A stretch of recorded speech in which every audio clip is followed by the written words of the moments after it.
Hello, everyone. Can you hear me well? Yeah? Okay.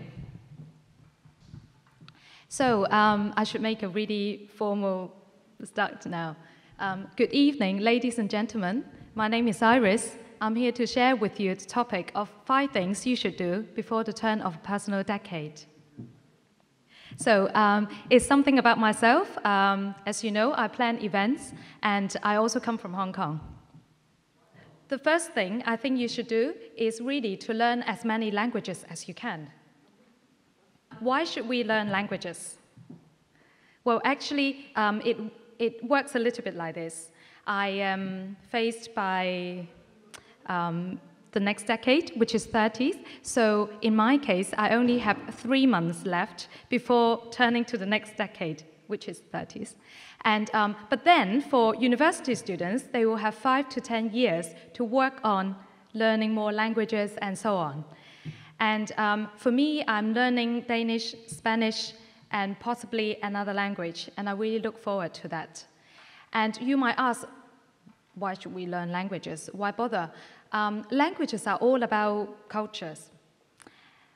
Also, it works for me that it helps me to understand the world more with different sounds, signs, pictures, and habits. I also think that learning new languages takes us back to simplicity. So when we are a beginner in something, we are always taking the down-to-earth approach, step by step. I don't know about you, but for me, when I'm faced with foreign sentences, I quite like to break them down into small fragments for easier understanding.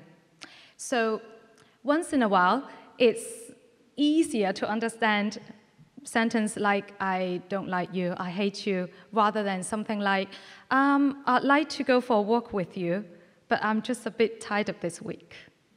So sometimes it can be difficult to understand adverbs and adjectives and so on. So I really think that even if nobody is sitting here to listen to me, I myself would need this message. The second thing I think you should try is throw yourself in deep at the deep end. Be courageous to try out things meaningful, valuable, and worthy. Okay, they have to be moral and, legal.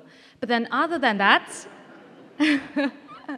just in case, but other than that, you should really challenge yourself to take an advantage, to take an adventure to challenge yourself and to really do something.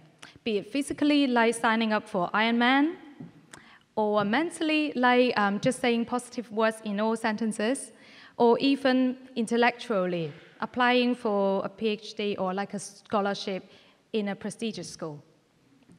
What I really would like to say is not to advertise outrageous acts, but I really do think that we should take the steps to get out of our comfort zone, which could be something you have been thinking of as well. And then you might ask, what have you done then? To me, coming to live and set up a life in Denmark has been a big challenge. It would be cooler to say that, oh, it's been a piece of cake, but I won't say that because it's not.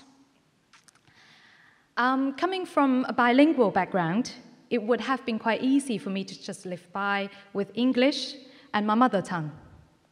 But last year, I thought to myself, why not try to learn from a country which ranks the happiest place in the world?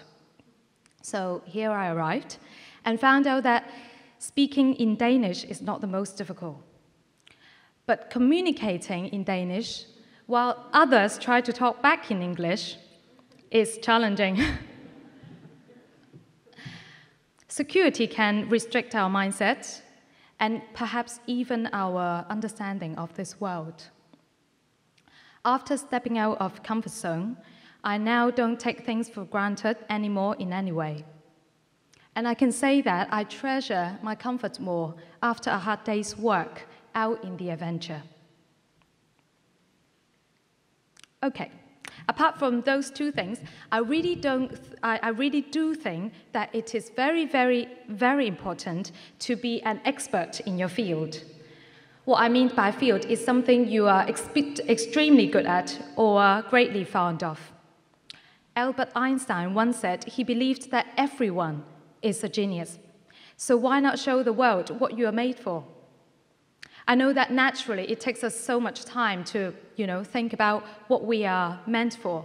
Like, is it for science, or is it art, is it business, or is it something else? I do this questioning once in a while, but really it's really about keep to do something you have dreams for.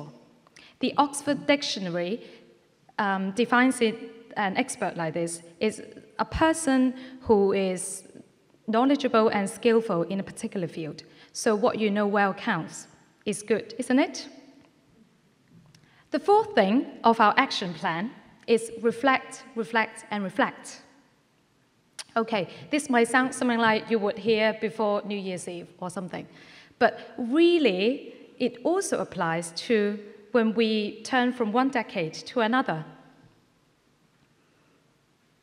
And it also shows that reflection is done normally during transitional times, like in life.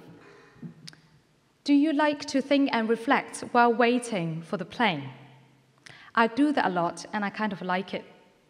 We've got the large glass window overlooking airplanes, very nice.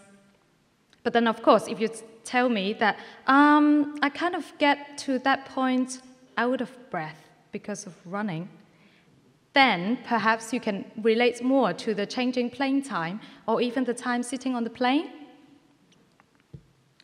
The point is, evaluating critically or even carefully on our past actions is a progressive act in itself. For me, I think reflecting actually gives us kinetic energy in the things we engage in, and it takes us further. No doubt that we need to think about the good things and the correct things we have done, but I also think that it is healthy for us to dare to be mistaken in some of the situations. Talking about the fifth point, the fifth thing, do you think that it is easy to get rich or lose things in this day and age? There are so many choices in this world for us to make, and sometimes it is difficult to know which one to take and which one to leave. No doubt that we all make mistakes. Once in a while, we make the wrong choice, and then we need to, get back again. But what I mean is throwing away stuff is easy, but picking something up is far more difficult. And apparently, it doesn't cost so much to start a course, business, job, etc., project, etc. But keeping doing the old same thing until the end can be challenging for most of us. And we actually need that stubbornness. Coming to this point after university education and some years of work experience, I wouldn't say that I have achieved the best, perfect stage, but I have learned that it's good for me to put short-term goals in front of myself, and then I keep doing it until I cannot. And it is healthy to do that. And today I also feel encouraged to share my thoughts with you and hopefully have some supporting views from you. So, in a nutshell, I think it is good to learn foreign languages, try new things, go deep in our field, accept mistakes, and hold on to the valuables when we welcome our new decade. Thank you.